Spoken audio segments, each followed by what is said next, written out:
This week on Waterways, Hands on the Land, and Species Spotlight, the Roseate Spoonbill.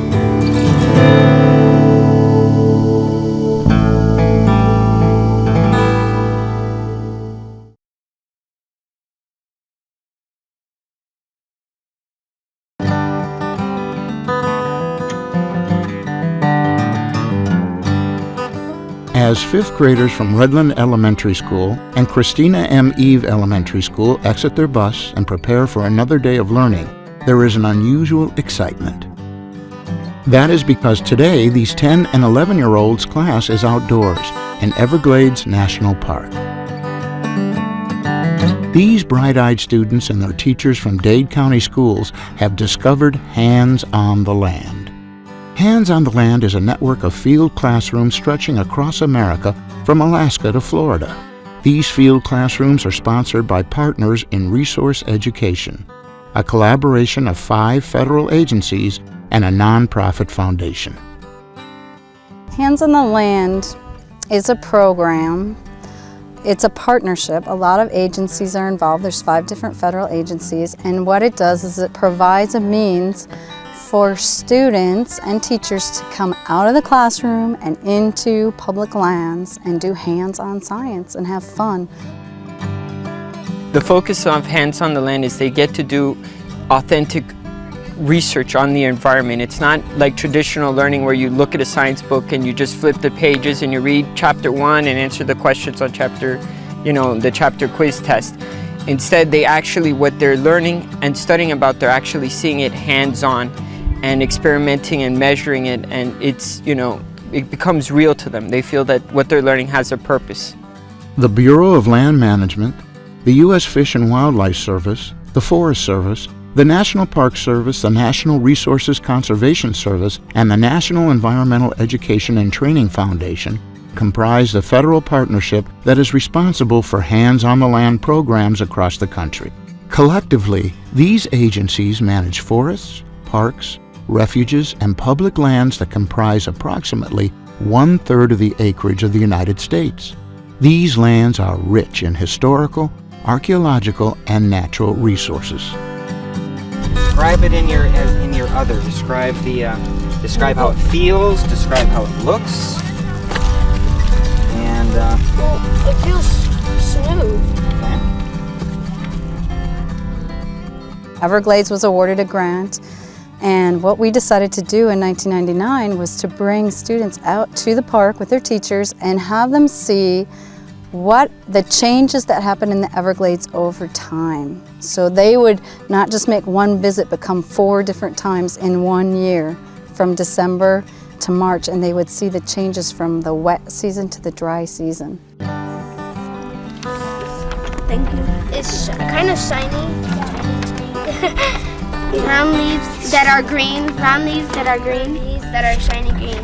We're finding out the weather, the wind speed, the clouds, how wet and dry it is. Right now there's hardly any wet, so it'd be 0. The wind, there's very little.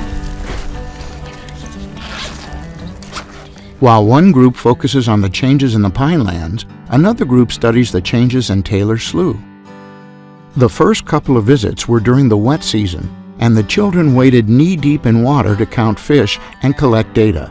This time out, however, the children were surprised to find only mud, marking the beginning of South Florida's dry season. So right there, lift it up. 27. We had it the right way first. Oh well. So it's like 1, 2, 3. Each student invited to the Everglades for Hands on the Land participates in an afternoon program 3 and sometimes 4 times a week. Instead of going home and playing video games or hanging out with friends, they spend many hours in the classroom learning basic skills necessary for their field work. When the kids come out here, they are so happy, number 1, to get out of school. But also, Miami is pretty amazing because here we have the largest wilderness area east of the Mississippi right next to this huge metropolitan area, and a lot of the students never get to be in a wild place. They don't get out of the city, so here's a chance for them to come out, and not only are they in a wild place, but they're in a place where they can do science, and it's like the things that they're learning in school, they bring out to the park with them, and it all kind of comes together. They get to use the rulers and use the metric system, and they get to use ID guides, and they try to figure out what different plants are. Through the Hands on the Land network of field classrooms, the agencies are providing a diverse array of hands-on learning opportunities for teachers, students, and their parents. The Everglades is especially diverse. There are numerous habitats in the Everglades, including hammocks, pinelands, cypress sloughs, mangrove forests, salt marshes, and estuarine mangrove habitats. For the Hands on the Land project, students use hands-on science to study the effects of the wet and dry season on 4 of these habitats. Most of these kids come from a community where it's just suburban houses and apartments all over the place, and their first presumption about the Everglades was that it was alligators and panthers all over the place, and you couldn't walk anywhere without stepping on an alligator, stepping on a panther, and snakes and stuff like that. Coming now has empowered them with knowledge and made them totally feel relaxed, so they just walk on trails when we do trails, and they're like, oh, there's poisonwood, there's turkey vulture. And in many ways it's taken away that fear and filled it in that space with just like the beauty and the awe that you find when you go out into nature. We have research guides, and sometimes we study them, and if we don't really know what it is, we check it in the research. We research it in our Pine Rock Anthens guides. So, and if it doesn't show it in our research guides, then we take an example and stick it in a Ziploc bag, and then when we go back to our school, we plant press them, so then we study them there. We set up a huge transect line in each of the habitats, and then the students have points on the transect line. So when they go in, they go to the exact same point on that line every time. And the group that I work with just took little dowels and they made a quadrat. They call it a quadrat, and it's like a foot square. And they lay it down in the exact same place every time on their transect line. And then that way they can look and see after a month's time what changed, and they write in their journals everything that's within their little square dowel and see which plants changed. They might not know the name of the plant, but they could measure the height and if it grew any taller or not. The amount of information accumulated by the students and the methods employed are similar to those used by professional scientists studying the environment. The kids are not intimidated. On the way here, the kids, they have a look of anticipation when they're coming out, and then when they're leaving, the look is of almost like satisfaction, and the smiles on their faces are incredible to see. This is an incredible program, simply because it takes kids that normally wouldn't be able to come out here and see what we have right in our backyard, and it gives them an appreciation. And some of these kids are going to be the rangers that we have out here and the firefighters that we have out here, and it's wonderful to be part of that. The Hands on the Land program is in the pilot stage of development. While the Everglades program was funded in 2002 by the United States Environmental Protection Agency, future funding for these kids is uncertain. This is, what kids need. They need to get out of the classroom. They need to get out and do hands-on science. And this is a way to get them excited about science at a young age and to see how fun it is to do science. And unfortunately, programs like this are just few and far between. Yes, it's the same fun. Oh my gosh, I don't know. Look at that. It's so little and dainty. Look at the leaves, the way they're coming off the stem. That looks different, you guys. I know, And look, it's like a little star.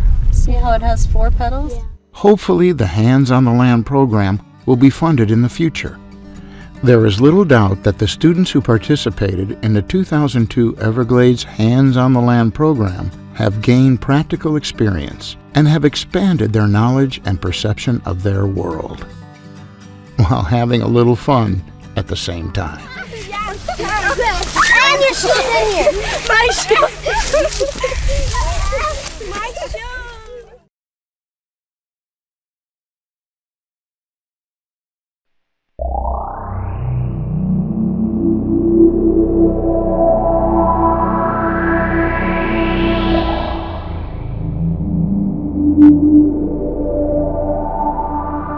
Common name, Roseate Spoonbill. Family, Thresciornithidae. Genus, Ajaia. Species, Ajaja. Diet, small fish, crustaceans. Height, 31 inches. Wingspan, 51 inches. Color, carmine and rose pink adults, light pink and white juveniles. Distribution, Florida and the south coast of Texas and Louisiana, and parts of Central and South America. The roseate spoonbill is the only spoonbill native to the Western Hemisphere. With brightly colored pink and red feathers, the spoonbill is named for its long beak that flattens at the end, like a spoon. Every October, roseate spoonbills flock to the red and black mangroves of Florida Bay and the Everglades. The isolated islands surrounded by deep water channels protect the nest from raccoons, while the inter-island creeks with pooled water provide an abundant food source. Spoonbills historically nested in Florida Bay, and to the best of our knowledge have been here for hundreds of years. There are records from the 1800s that indicate there were several thousand spoonbills nesting in Florida Bay. However, at the turn of the century, wading bird feathers were worth their weight in gold, literally, and they were hunted, and spoonbills were no exception to that. They were hunted basically to extinction in Florida. In 1935, 5 new nests were discovered here in Florida Bay, and from that point, all the roseate spoonbills that we see in Florida came back from those 5 nests. Between 1935 and 1978, spoonbill populations increased exponentially from 5 nests to almost 1,200. The initial surge in spoonbills was due to laws prohibiting the trading of their feathers, and although some were still killed for meat, this butchery came to an end in 1948 with the establishment of the Everglades National Park. This golden age soon ended. Between 1978 and 1984, just 6 years, the spoonbill populations were cut in half in Florida Bay. Today, in 2002, these numbers have remained at about 500 to 600 nests.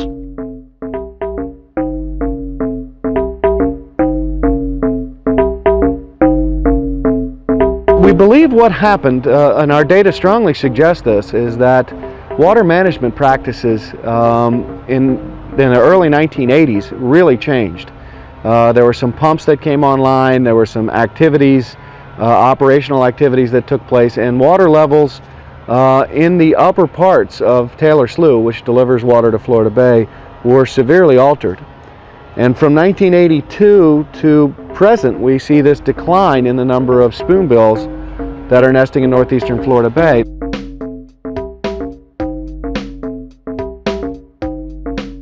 Spoonbill's habitat consists of shallow marine, brackish, or freshwater sites.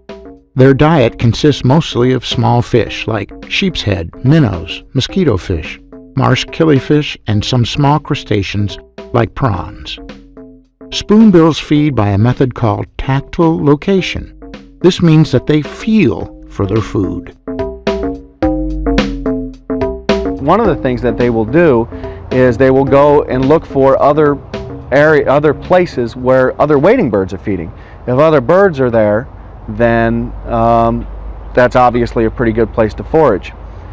Now, when a spoonbill comes to a feeding location, what they do is they'll immediately settle down, fly right in, and they'll kind of look around. And I don't know what they're cueing on, but there's definitely some kind of visual cue that goes on where if they don't see the right habitat or the right water depth or even the fish themselves, they'll leave.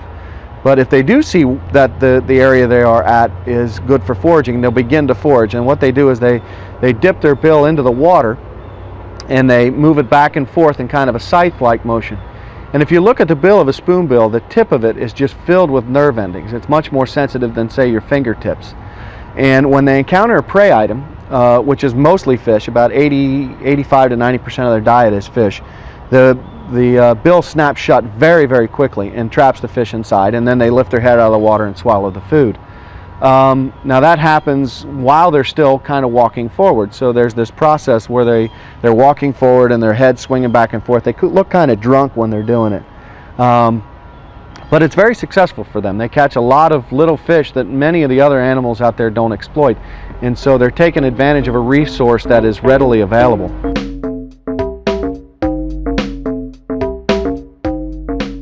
Although food is plentiful for spoonbills, access to the food is problematic.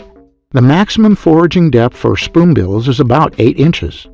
Until recently, the Upper Keys were surrounded by mangrove marshes, ideal for wading bird habitat. However, humans destroyed these ecosystems when they built their deepwater canal systems so that everyone could have a waterfront home. Between 1960 and the early 70s, approximately 60 to 80% of the spoonbill foraging habitat was destroyed because of dredge and fill operations. And although laws were put in place in 1972 to end the destruction, most of the damage was done. And while spoonbill's habitat shrunk, water management practices began. By the year 2000, there were 6 million people on the east coast of South Florida. Most of these people settled in areas that were formerly Everglades wetlands. In order to keep these houses from flooding, the Everglades were drained, canals and dams were built, and the distribution of water into Florida Bay was drastically changed. The dry season became more wet. The wet season became more dry, and the people were happy. However, spoonbills depended upon certain water levels at certain times of the year. The shallow flats that were once accessible to spoonbills became too deep to forage. Spoonbills move around the state in an attempt to find the best foraging habitat, and that switches. Florida Bay has the lowest water level in basically January through March. Tampa Bay's low water levels are April through June or July, and then low water levels in mosquito impoundments in the Indian River Lagoon are kept artificially low during the wet season, say from August to October or November. And so they run that cycle from Florida Bay to Tampa Bay to Indian River Lagoon and then back to Florida Bay. Spoonbill mating is initiated in October when they begin building their nests. Typically, a spoonbill will lay between 2 and 5 eggs per nest. It takes about 21 days of incubation time for the spoonbills to hatch. During that period, one of the parents has to stay with the eggs to help them thermoregulate. They would either get too cold or too hot and kill the embryos inside. So one spoonbill stays with the nest at all time. After 21 days, the young chicks start to hatch. The first laid egg hatches first, but the other two hatch much quicker. So where there's a 3-day gap between the laying of eggs, they all hatch at pretty much the same time. At that point, the energetic demands of the young become pretty severe. These eggs, the chicks that hatch out of these eggs, are about the size of a chicken egg, and so the young are very tiny. But within 21 days, they'll grow to almost, if not beyond, half the size of the adult. So for 3 young to grow that fast in 21 days requires a great deal of energy. At 21 days, the chicks are big enough to venture out of the nest. Although unable to fly, the hatchlings will hop from branch to branch, displaying very little coordination. If people disturb the nests at this time, the chicks can easily fall into the water and freeze to death. So at 21 days they start moving around. They no longer need the parents to help them thermoregulate. They can do that pretty much on their own. So now both parents can be gone from the nest at the same time. Usually one of them stays around to protect the young, but they both can go looking for food if need be. And again, they're bringing back a constant supply of food, because in the next 21-day period, the 3 chicks will grow to about 75% of the size of the adult, and they'll begin to learn how to fly. And so again, you have very high energetic demands of the young, and it helps to be able to send both parents out to get that food. After a month of leaving the nest, the parental bond breaks down, and at that point, the young bird is on its own.